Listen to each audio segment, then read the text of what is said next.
Des rencontres directes entre le Premier ministre, entouré des ministres et des techniciens concernés, et les investisseurs potentiels de Bagrépol pour apporter des réponses spécifiques aux préoccupations de tout un chacun. Ce sont des rencontres appelées B2B, sociétés de production de matériel agricole, de semences, les fournisseurs de services, les partenaires. Tous ont eu leur heure d'écoute auprès du gouvernement. Les anciens combattants, anciens militaires, orphelins et veuves demandent l'extension de la maison du combattant sur l'ensemble du territoire national et recommandent également la relecture des textes qui régissent leur association. En Afrique du Sud, 10 000 emplois sont détruits chaque année du fait de la concurrence chinoise. Certains petits industriels opérant notamment dans le secteur du textile sont obligés de mettre la clé sous le paillasson face aux importations chinoises qui montent en puissance.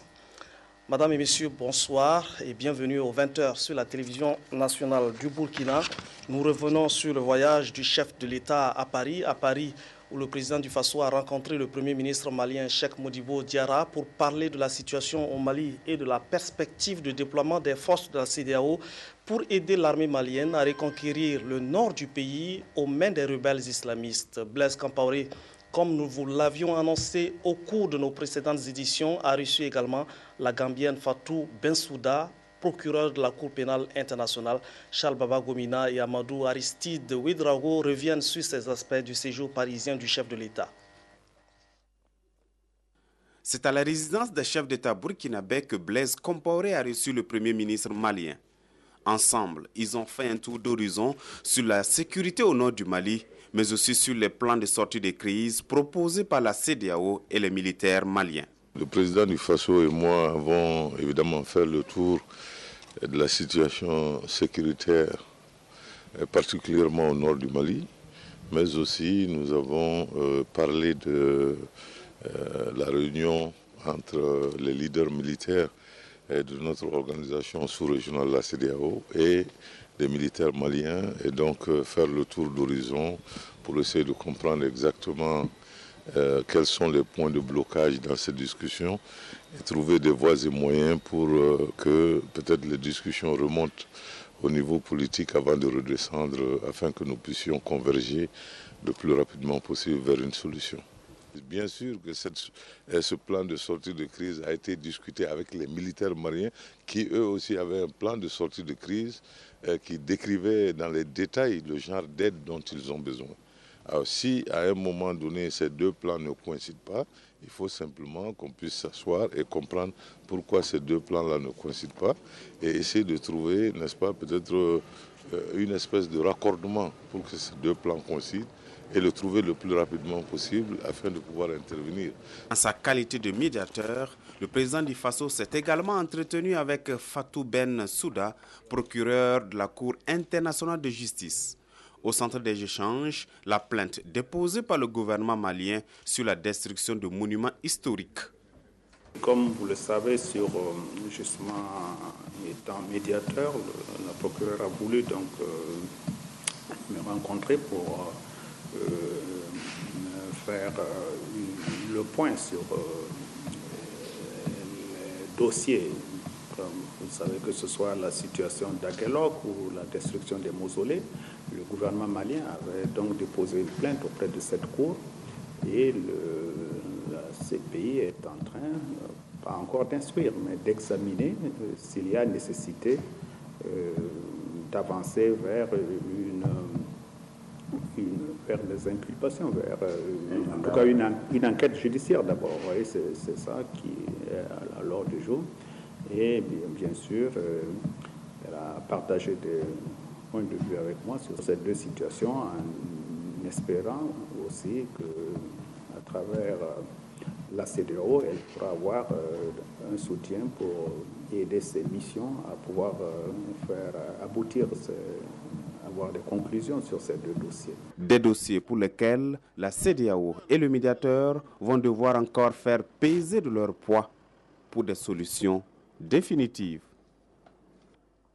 L'événement majeur de ces 48 heures, c'est sans doute la première conférence des investisseurs du pôle de croissance de Bagré qui s'est achevée ce soir même. De nombreuses délégations consulaires et organisations de coopération ont répondu présents à ce rendez-vous. Parmi les investisseurs potentiels invités à Ouagadougou, un groupe de Taïwanais conduit par le responsable du Fonds taïwanais de coopération internationale. Ils ont été reçus aujourd'hui par le Premier ministre Luc Adolphe Tiao qui a rencontré également une délégation de la Banque mondiale pour faire le point de la mise en œuvre du projet Bagré Pôle. Reportage Adama Koulibaly. La République de Chine-Taïwan est présente aux côtés de Burkina Faso depuis le début du projet de Bagré. Par cette visite du responsable du Fonds de coopération internationale de Taïwan, l'île de Formose s'engage une fois de plus pour la mise en œuvre du projet de Bagré Pôle. Je suis venu avec une intention d'investir avec une société économique mixte, composé par les capitales aussi de côté du secteur privé taïwanais, mais aussi côté secteur public privé burkinabé, pour essentiellement et dans un premier temps produire la bonne qualité de semences et aussi dans un premier temps tout d'abord semences de riz pour soutenir, si vous voulez, l'éventuelle grande évolution, grande expansion de la culture de riz ici au Burkina.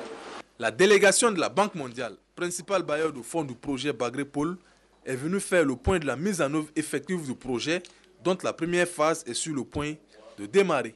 Bagré Pôle, c'est vraiment le futur du Burkina. C'est l'espérance, c'est des opportunités en termes d'investissement et en termes de création d'emplois.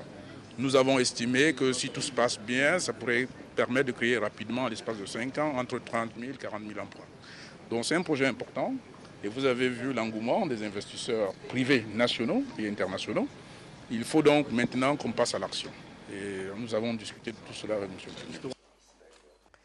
Des sociétés de fabrication de matériel agricole, de production de semences améliorées étaient également présentes à la conférence des investisseurs de Bagré Pôle.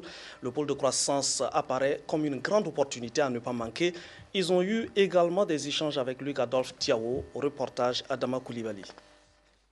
Des sociétés internationales fortement intéressées par le projet de Bagré Pôle sont allées présenter au chef du gouvernement leurs différents produits et services qui pourrait être d'un intérêt particulier pour ce projet. Tour à tour, Aiko Africa Limited, spécialisé dans la production de semences améliorées et le transfert de technologies. Ageco Corporation, dans la fabrication de matériel agricole. ETG, dans la production et commercialisation de céréales. Chain Irrigation, dans l'irrigation et la production de PVC. Olam, dans la production de céréales et oléagineux. Et Invema, dans le domaine des biens et services, ont été reçus par Luc Adolphe Tiao. Adama Koulibaly qui a vu également passer 2 délégations d'investisseurs burkinabés devant le Premier ministre, une délégation locale et une autre qui vient de la diaspora. L'engagement de ces différents acteurs dans le projet de développement de Bagré Pôle était au centre de ces séances d'échange avec le Premier ministre. Ce sont les investisseurs burkinabés nationaux qui ont été reçus en premier par le Premier ministre.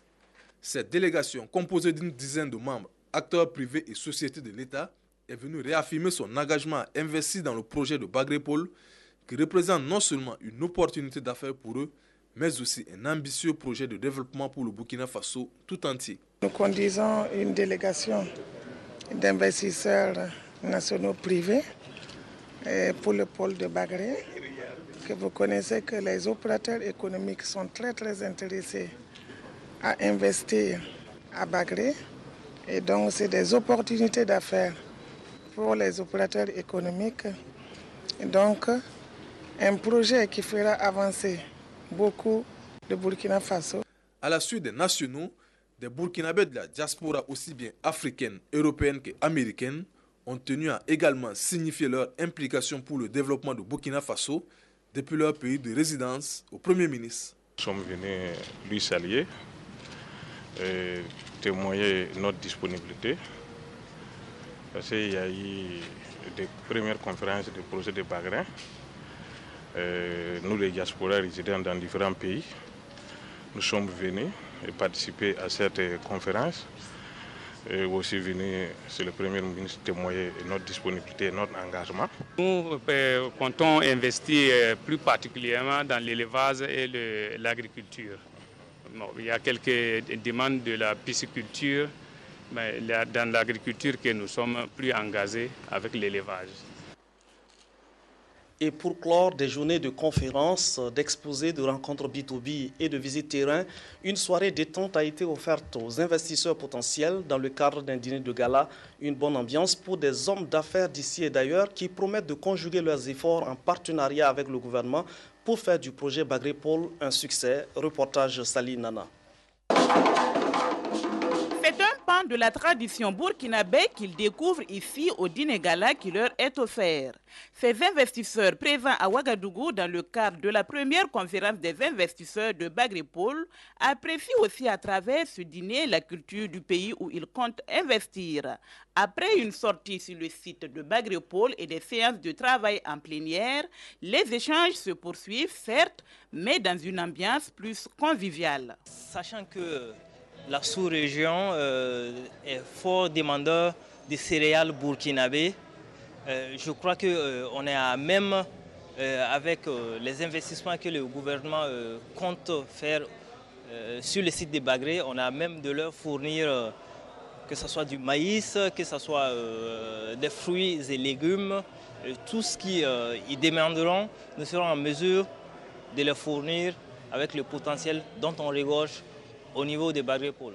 Bagrépol présente de nombreuses potentialités dans les domaines de l'agriculture, l'élevage, le tourisme et la transformation agroalimentaire.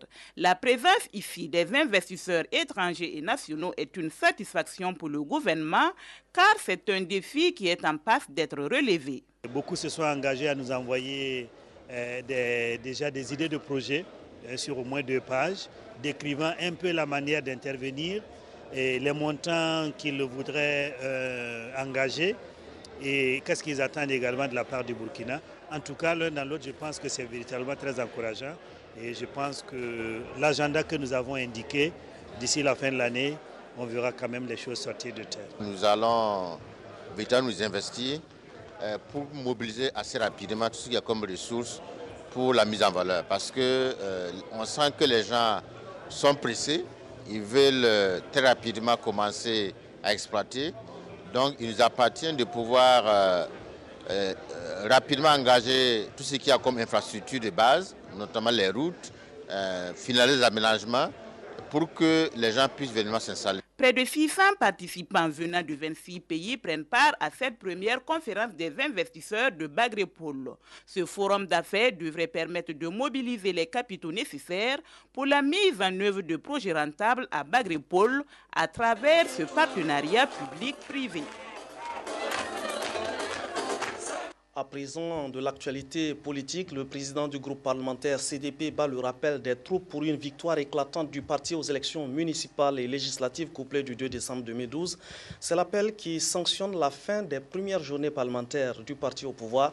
Cette instance a permis également au Congrès pour la démocratie et le progrès de définir les bases d'une solidarité entre anciens députés et nouveaux élus, Kwame Bama et Sylvain Vemamba. En attendant l'adoption d'une loi pour rendre effectif la pension de retraite des députés, les deuxièmes journées parlementaires du groupe CDP ont proposé la création d'un fonds de solidarité et d'une mutuelle de solidarité entre anciens et députés en exercice, avant que ces propositions ne soient remises à la prochaine législature. Pour prendre des résolutions en vue de les rendre opérationnelles, le président du groupe a lancé un appel aux militants pour toujours assurer la victoire au parti majoritaire. La clôture de ces journées parlementaires annonce sans doute la fin de cette 4e législature prévue en décembre. Cette clôture signale aussi les joutes électorales pour les législatives et les municipales couplées. Ceci constitue alors un défi pour notre parti, le CDP, qui a toujours su mériter la confiance de la population par l'ardeur au travail.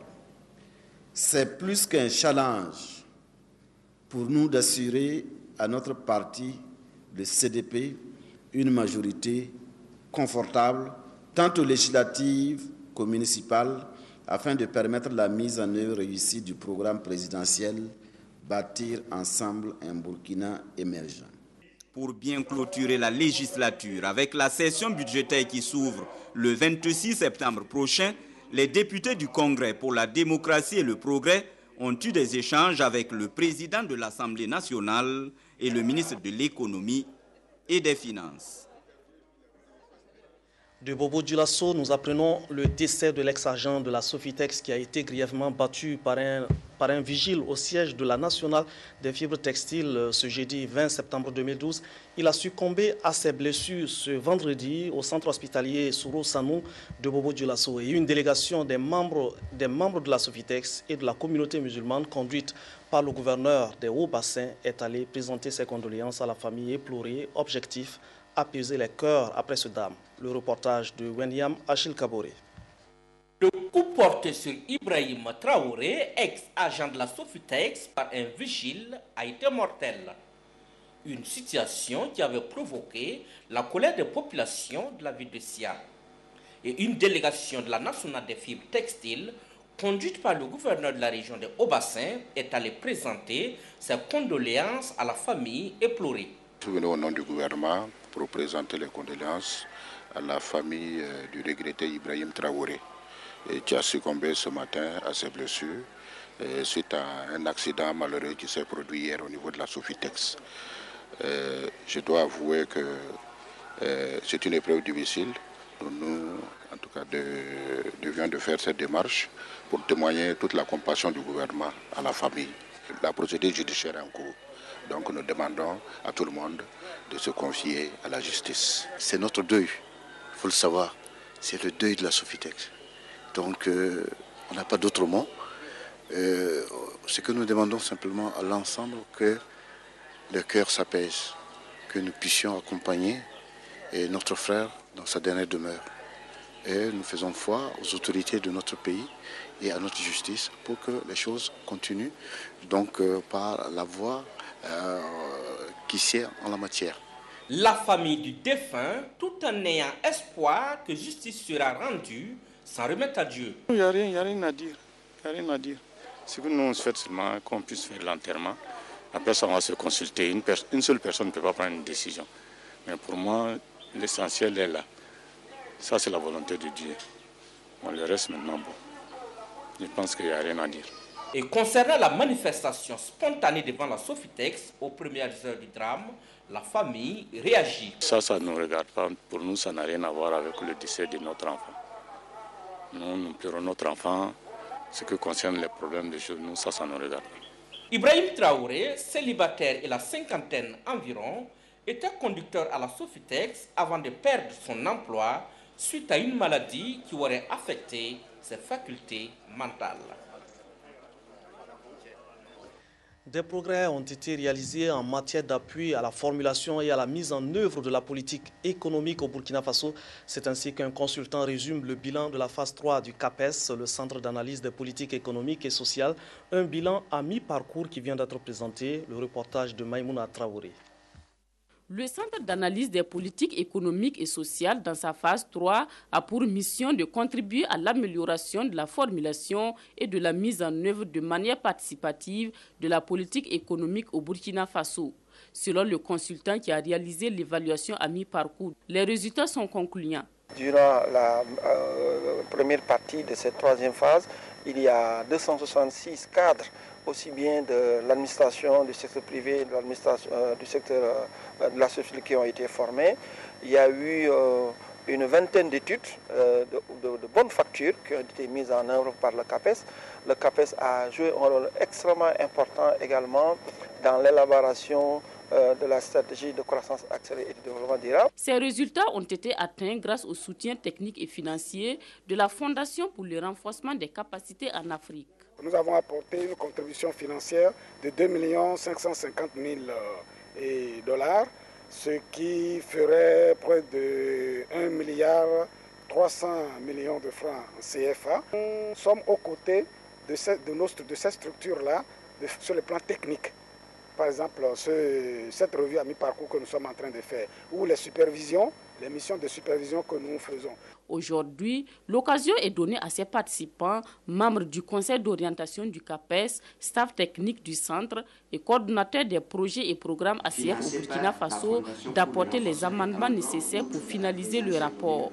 On attend des participants qu'ils viennent vraiment regarder le rapport du consultant là sans complaisance, qu'ils nous disent voilà telle recommandation, est-ce que vous êtes sûr que vous pouvez par exemple la mettre en œuvre, est-ce que ça c'est pas à projeter à long terme, cette recommandation peut être exécutée à moyen terme, etc. etc. Créé en 2000, le CAPES intervient principalement dans le domaine du renforcement des capacités en appui aux initiatives en cours et à l'intention de l'ensemble des acteurs du tissu socio-économique burkinabé.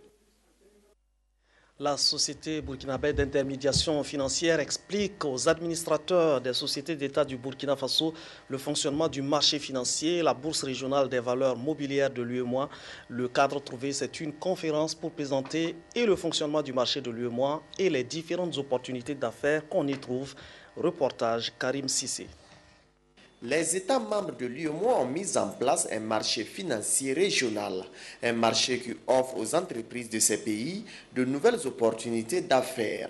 Pour permettre aux administrateurs des sociétés d'État burkinabé de connaître ce marché et d'optimiser la rentabilité de leurs placements, la société burkinabé d'intermédiation financière a organisé cette conférence. Le marché financier, dans sa globalité, est un lieu d'opportunité pour les entreprises, que ce soit des sociétés d'État ou des sociétés purement privées.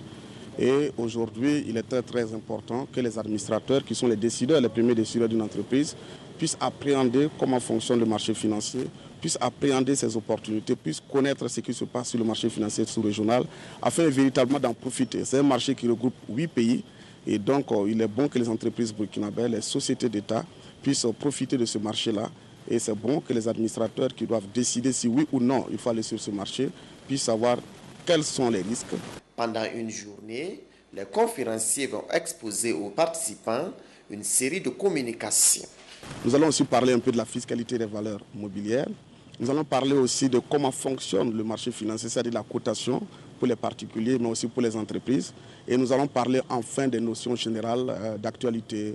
Les administrateurs des sociétés d'État burkinabé devraient, au sortir de cette rencontre de Bobo Dioulasso, avoir une maîtrise parfaite des b.a.-ba du marché financier de l'UEMOA. Une maîtrise qui leur permettra de tirer leur épingle du jeu. Pour sa part, l'association professionnelle des systèmes financiers décentralisés fait recours aux humoristes pour parler au public sur l'utilité de la microfinance. À Ouagadougou, on a ainsi organisé une caravane de spectacles et d'humour qui allie donc divertissement et mobilisation de la clientèle, une ambiance de bonne humeur qui marque également les 10 ans de l'association. Pélagie Bempanomé, Ouagadougou. C'est par la musique et l'humour que l'association professionnelle des systèmes financiers décentralisés du Burkina commémore son 10e anniversaire. Une manière pour elle d'informer et de sensibiliser le public sur leurs produits et sur l'utilité des systèmes financiers décentralisés comme les crédits et l'épargne. L'association a aujourd'hui 10 ans d'existence. Comme on le dit souvent, c'est l'âge de la maturité. Et nous avons voulu, à travers la caravane que nous organisons, montrer à nos clients, au public du Burkina, de Ouagadougou, que nous sommes là pour eux. Nous sommes là pour les aider dans la réalisation de leurs affaires. Voilà, donc c'est ce qui nous a amené ce matin à être là sur la route pour parler de l'association et de l'existence de l'ensemble de ces systèmes financiers décentralisés qui œuvrent pour que les braves femmes, les jeunes, les agents du secteur informel puissent avoir du crédit, pouvoir déposer leur argent quand ils veulent et pouvoir l'utiliser quand ils veulent et pouvoir mener des activités qui sont rentables pour le développement de leur vie. La caravane va sillonner les artères de la ville de Ouagadougou et sera marquée par des prestations d'artistes musiciens et d'humoristes. L'association professionnelle des systèmes financiers décentralisés du Burkina est une structure fêtière des institutions de microfinance au Burkina Faso. Le ministre de l'Économie et des Finances a rencontré ce mercredi le personnel de son département pour parler du nouvel organigramme du ministère et échanger avec les agents sur leurs conditions de vie et de travail. Tous les agents étaient conviés, des cadres supérieurs au personnel d'appui et d'exécution. Reportage Nyarkiteda.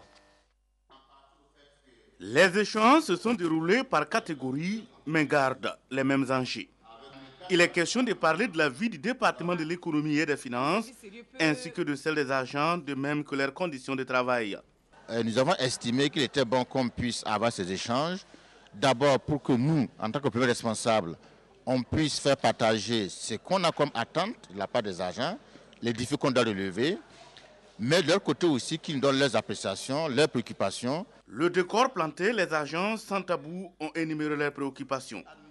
La gestion des carrières, des ressources humaines, le choix des agents pour la promotion et les décorations, ou encore le manque de matériel, la vétusté, voire l'inexistence de locaux pour abriter certains services, le renforcement des capacités et le partage du FC, le fonds commun.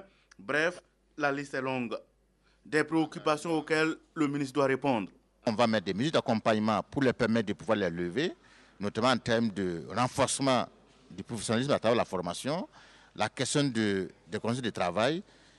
Mais à leur tour aussi, ils ont fait comprendre qu'il leur fallait, qu'ils avaient des préoccupations particulières sur lesquelles il faut mettre l'accent. Et je note notamment la question de leur carrière, la question spécifique parfois du conditions de travail. Et au total, je pense que ce sont des échanges riches de part et d'autre.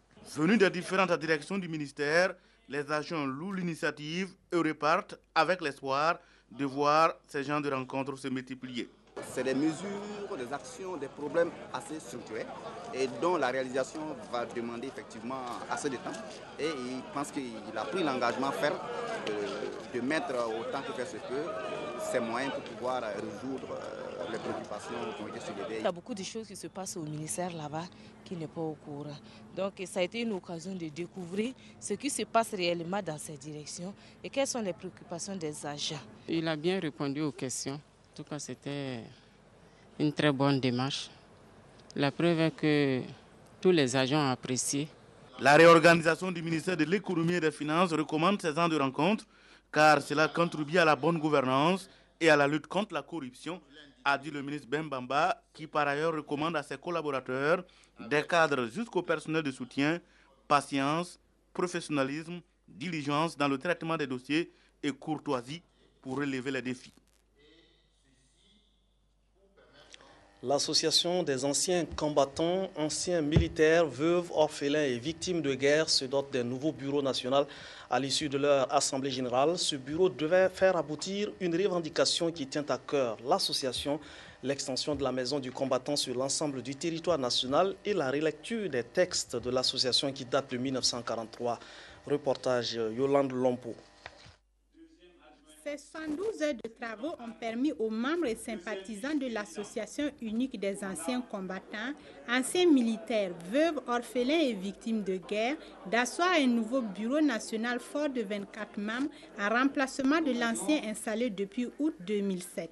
C'est dans un premier temps la continuité de ce que l'ancien bureau a fait et par la suite décliner un programme de travail.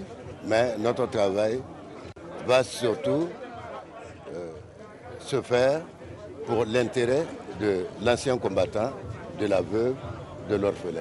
L'association étant vieille de 69 ans, ses membres ont recommandé une relecture de ces textes de base afin de les adapter au contexte actuel et souhaité la poursuite des initiatives déjà engagées. Et aux représentants du ministre de la Défense nationale et des anciens combattants d'ajouter que par la délégation aux anciens combattants, anciens militaires, nous prenons en compte leurs soucis en œuvrant pour que dans l'avenir, il y ait dans chaque province une maison de combattants. Ce n'est pas seulement l'infrastructure, c'est tout ce qu'il y a autour, c'est-à-dire les activités qui seront liées à cela. En outre, on l'a dit aussi, il y aura des activités dans le cadre de la reconversion et de la réinsertion de ceux qui vont partir à la retraite. Outre l'installation de ce nouveau bureau national, cette assemblée générale ordinaire aura permis aux 169 participants venus de toutes les provinces du Burkina de commémorer la journée du tirailleur africain. Le centre hospitalier régional de Kaya reçoit de la République de Chine-Taïwan un lot d'équipements médico-techniques. C'était hier jeudi au chef-lieu du centre nord, des équipements qui devraient sans doute permettre d'améliorer la prise en charge sanitaire des malades. Wendata Nathalie Kawore, reportage. Le ministre de la Santé adresse ses remerciements et sa gratitude à la Chine-Taïwan pour cet appui important au CHR de Kaya. La valeur de cet équipement s'élève à plus de 30 millions de francs CFA et le ministre de la Santé d'inviter ses utilisateurs à en prendre soin pour augmenter sa durée de vie. Je voudrais dire au personnel, c'est eux qui savent soigner au plus fin les êtres humains, les rappeler que les équipements, c'est exactement la même chose. Les équipements vivent. Et pour qu'ils vivent encore plus longtemps, il faut en prendre soin. Depuis 2003, la Chine-Taïwan accompagne le gouvernement dans le domaine de la santé par la réalisation d'infrastructures et la formation du personnel de santé. Je crois que c'est dans la même logique de nos actions constantes pour soutenir le gouvernement burkinabé en faveur directement de la population. Et nous sommes très honorés d'avoir l'occasion de faire un don d'équipements médicaux d'aujourd'hui. Pour les autorités sanitaires de la localité, ce don va améliorer le plateau technique du CHR et partant de là, améliorer le niveau de certains indicateurs de santé de la région. Les consultations vont s'accroître, on aura une prise en charge en hospitalisation, on a reçu des couverts pour la pédiatrie, on a reçu un mammographe pour l'imagerie médicale. Donc, bref, les gens vont venir pour consulter davantage, les patients vont venir pour faire plus d'examens et en tout cas, la prise en charge va être plus efficace. La Chine-Taïwan s'engage également à apporter son expérience et ses connaissances pour une utilisation efficiente des équipements offerts. À cet effet, des techniciens biomédicaux sont venus de Taïwan pour assister les agents de santé dans l'installation et la manipulation de ces appareils. Près d'une centaine d'exposants ont confirmé leur présence à Ouagadougou pour le Salon international du tourisme et de l'hôtellerie qui s'ouvre dans moins d'une semaine. Du côté de l'organisation, on assure que tout se passe bien. Le point avec Yacouba Goro. Plus que 6 jours et Ouagadougou sera de nouveau sous les projecteurs du CITO, le Salon international du tourisme et de l'hôtellerie de Ouagadougou. Les membres du comité national d'organisation sont à pied d'œuvre pour assurer à cet événement un plein succès. Pour le président de ce comité, tout se passe bien au stade actuel des préparatifs. À ce jour, environ une centaine d'exposants professionnels ont déjà confirmé leur participation. Notre préoccupation d'abord, c'est l'espace d'exposition, stand exposition. Et lorsque nous faisons le point, les 2 pavillons sont acquis, il n'y a pas de problème. Et toutes les structures qui doivent les monter sont également informées. Et les inscriptions continuent, mais comme vous savez, vous avez des exposants qui attendent toujours la dernière minute. Mais à ce jour, nous pouvons dire qu'on a au moins 82 exposants qui se sont prononcés.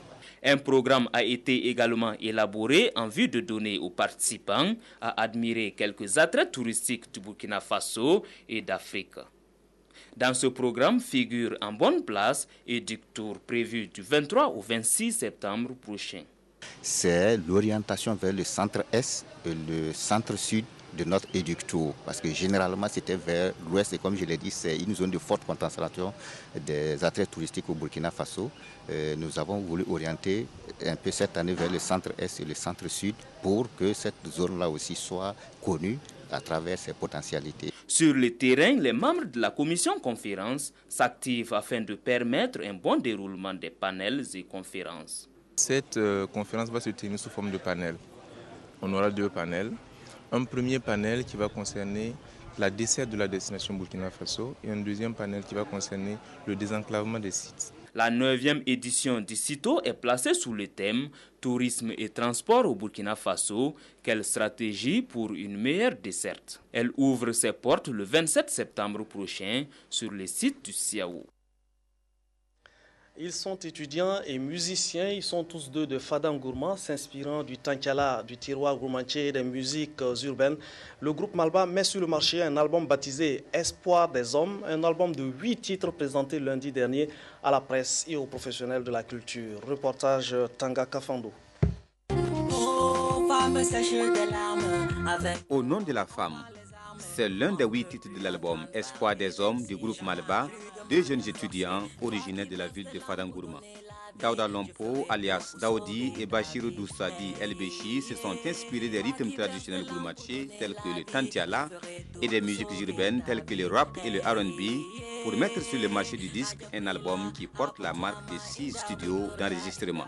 La sortie officielle de l'album suffit quelque chose de très énorme dans notre vie parce que d'abord, depuis longtemps qu'on a commencé à chanter, notre rêve c'était un jour aujourd'hui voir notre album sur le marché discographique burkinabé. Donc réaliser ce rêve, réaliser cet album-là, c'est comme un peu réaliser une partie de notre rêve parce que le combat, il ne fait que commencer. Un rêve réalisé grâce au soutien des bonnes volontés selon le groupe. Et Jean-Baptiste Nataman fait partie de ceux à qui Malba est reconnaissant. Ce sont des jeunes qui ont épousé la musique depuis leur tendre âge et qui ont continué à allier études scolaires, maintenant études universitaires, avec la création musicale. Ce qui est très très important parce qu'ils n'ont pas privilégié la musique au détriment de leurs études et ils font l'effort de combiner les 2 voies qu'ils ont choisies et cela doit pouvoir inspirer la jeunesse et c'est des motifs de fierté. Combien sont-ils? Au nom de la femme, ma fiancée, même famille, commérage, elle m'avait dit, Tchandji sont les titres dans lesquels le duo encourage la lutte contre les fléaux sociaux, mais également transmettre des messages d'amour, de cohésion sociale et de fraternité. Tout ce qu'on veut, c'est la femme émancipée. Tout ce qu'on veut, homme, femme, égalité. On veut plus entendre parler des femmes. Du sport à présent avec la Kaiser Basketball League. Hier, c'était la 3e journée. Le choc de Bobo entre l'Adésif et l'USFRAN a tourné au profit du premier. Pendant ce temps, l'AS Sonabi continue de marcher sur ses adversaires. La victime d'hier était la Sonabel, côté messieurs, et côté dames, c'est l'Adésif qui s'est incliné. Le point des rencontres avec la Sina Saoudougou. Pour leur première sortie à la défense de leur titre, les filles de l'AS Sonabi ont fait d'une bouchée les représentants de la Ligue de l'Ouest. Les Bleus de l'Adésif n'ont pas existé.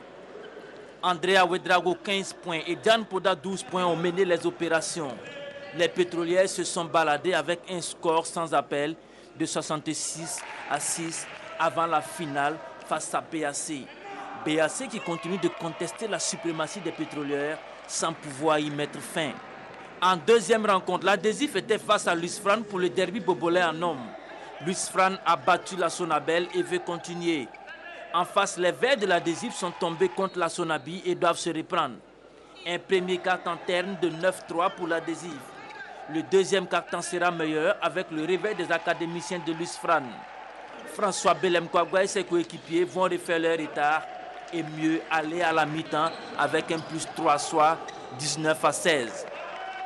Au troisième quart-temps, l'Adésif va revenir sur l'USFRAN.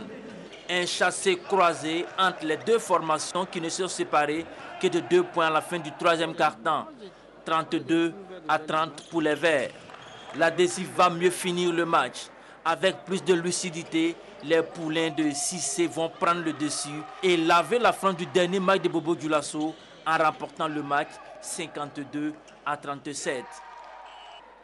Le dernier match de la journée mettait aux prises l'AS Sonabel à l'AS Sonabi.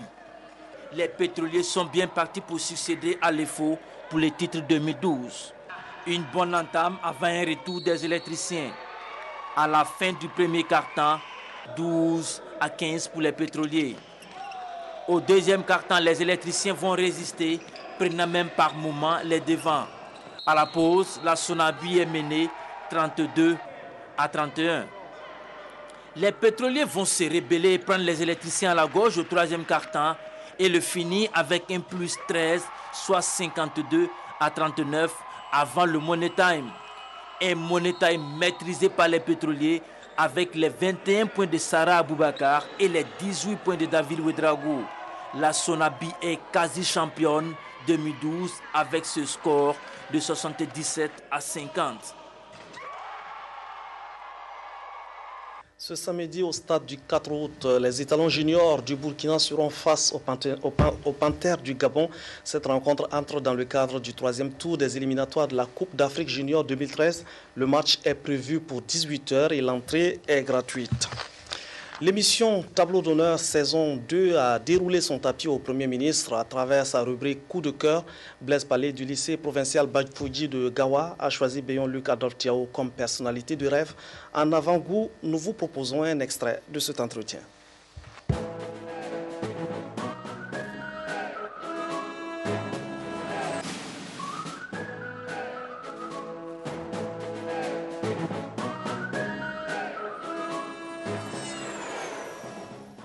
Vous avez été nommé dans ce poste de Premier ministre pendant une crise. N'avez-vous pas eu peur que cela soit difficile ou bien c'est votre sens patriotique qui a été le plus fort? Bon, d'abord, moi j'ai considéré que le fait que le chef de l'État ait pensé à moi, c'est un honneur, c'est un privilège. Naturellement, je me suis posé la question devant lui de savoir si j'allais être à la hauteur de cette tâche énorme à laquelle il m'appelait à remplir. Mais sur le champ, le chef de l'État m'a rassuré. Il a dit des paroles qui m'ont donné confiance et j'ai travaillé sous la direction du président du Faso, avec ses conseils et aussi avec mon équipe gouvernementale et avec l'ensemble des personnes que j'ai rencontrées. Donc nous avons conjugué nos efforts et ceci a permis de ramener la paix. En tant que Premier ministre, quel est votre rêve pour nous les jeunes élèves et qu'est-ce que le pays aussi attend de nous? Ce que je peux dire aux jeunes d'aujourd'hui, c'est vrai que la situation n'est pas facile.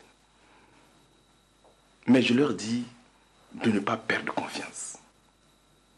Aujourd'hui, vous pouvez avoir l'impression d'être dans un trou. Et pourtant, l'année qui suit, vous pouvez avoir la possibilité donc d'être épanoui. Toi, tu étais assis, peut-être il y a un an, tu ne pouvais même pas imaginer que tu serais assis avec un Premier ministre. Mais pourquoi c'est toi que moi aussi j'ai accepté? C'est le résultat de ton travail. Alors, il faut travailler.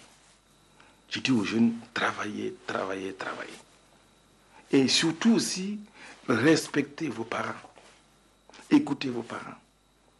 Et je pense que si les jeunes ont cette approche, je pense que l'avenir leur est promis. Donc c'est ce rêve-là que je souhaite que la jeunesse d'aujourd'hui soit réellement les bâtisseurs d'un Burkina Faso radieux. Parce que nous avons la chance d'avoir un pays extraordinaire, d'avoir un pays merveilleux. Et je crois que c'est une chance d'être burkinabé et c'est une chance de bâtir le Burkina de demain. Et je souhaite que vous soyez les bâtisseurs donc, du Burkina Faso de demain. Émission à suivre ce soir même sur la fin de cette édition. Merci de nous avoir suivis. Passez une agréable soirée en compagnie de nos programmes.